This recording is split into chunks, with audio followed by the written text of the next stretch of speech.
Hey everybody, I am David, and today I want to talk about Jurassic World: The Fallen Kingdom. This is the sequel, the blood sequel to 2015's Jurassic World. But out of the franchise, it is the fifth film, starting from Jurassic Park back in 1993. Look, I went into this movie finally realizing beforehand that nothing will ever beat that original Jurassic Park. The first Jurassic Park movie is a beloved film for many different reasons, and I think we can all agree it's the best one. So I was going in knowing that. And I ended up enjoying this movie. I had a fun time. That's not to say the movie is perfect, but I'm going to say this. If you are somebody that has been disappointed with every Jurassic Park sequel since the original movie came out, you are not going to like this movie.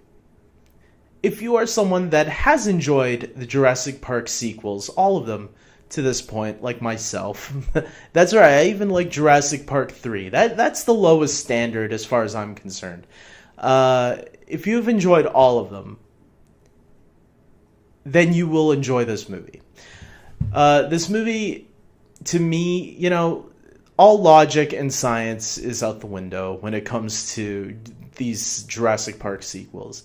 I think The Lost World Jurassic Park was the best attempt at a sequel. But I really did enjoy myself with this one a lot. I really did like some of the new directions that this movie left open at the end, that I am curious to see where they are going to go with it after this. I did like a lot of the things that I've seen throughout this movie. I will say the first half of this movie is much better than the second half. The second half does slow down a little bit, but I didn't think I was going to hate it as much as other people did, and I actually ended up liking a lot of the things that happened in the middle, but I will say it did drag a bit. Like, I was starting to feel the time running, like, how long is this going to go on for? But for the most part, I ended up enjoying a lot of it. I think the wrap-up was fine. I think if you're expecting a lot of Jeff Goldblum as Dr. Ian Malcolm, I'd lower your expectations on that, because he is barely used in this movie. What you see in the trailer is what you get. Chris Pratt and Bryce Dallas Howard are both great in this movie. I think I actually like them both. I like Chris Pratt a lot in the last one, but I think Bryce Dallas Howard, I actually liked her a lot more in this one. And I don't know if it was the directing that had something to do with it, but in the last movie, she felt a little cartoonish to me, very two-dimensional. I feel like she was a little bit more rounded in this one.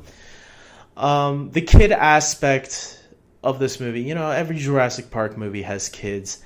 How was the kid in this movie? I actually thought the kid was great in this movie, the little girl. There's a twist with her later on in the movie that I'm very curious to see what people are going to think. Because I'm like, when that part came up, the twist, I was like, really? I am very curious about that twist. Maybe I'll make a separate video on some spoilers later. I want to keep this non-spoiler review. Once again, the T-Rex is underused. There's two very important dinosaurs in this franchise: the T-Rex and the Raptor. The Raptor we get is Blue, once again. Blue was from the last Jurassic World movie, and Blue plays a very important part, and you love the bondage between him and Chris Pratt. There's definitely a bromance going on there between Raptor, and not the kind of bromance you think, but like, it's like a man and his dog, and the dog is very well trained and loves his master back. Even though, because of basic instinct, the dog might snap at him, maybe once in a while if he's not careful. So that friendship That relationship I like a lot. And they give us more of that, going a little bit more in depth into that relationship. But the T-Rex, yeah, if you're hoping for the golden moment, like the last movie at least gave us that moment with the T-Rex where we could all cheer. I'm not going to say if there's really one in this one. And my biggest hope for a future Jurassic Park movie is, please, no more genetically enhanced dinosaurs. We don't need them. You have great dinosaurs that were alive throughout, animals that we learn about. You can give us new ones. I didn't mind the Spinosaurus in Jurassic Park 3. What people didn't like was when you guys had the Spinosaurus kill the T-Rex. The T-Rex should always be king, but that doesn't mean you can't give us some dinosaurs to play with that already exist and try to make them factor into the story. I think that's what made the first two Jurassic Park films so good. But with that being said, yeah, I really hope we get away from the genetic dinosaur routine in the next one. It was fine for Jurassic World.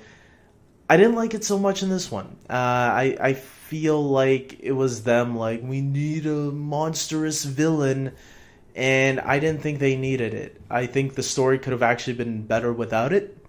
And yeah, so with that being said, guys, look, I ended up enjoying the movie, like I said. If I were to rate it, it would be a 7.5 out of 10. Not my favorite movie in the Jurassic Park franchise. I'll do a ranking thing soon. But not the worst one. I'll leave it on that. I like I said earlier, if you have enjoyed all the Jurassic Park sequels by this point, I think you will enjoy this one. So with that being said, guys, I hope you guys like this video. Subscribe to my channel. Comment below and tell me your thoughts on the film if you've seen it already. And with that being said, take care.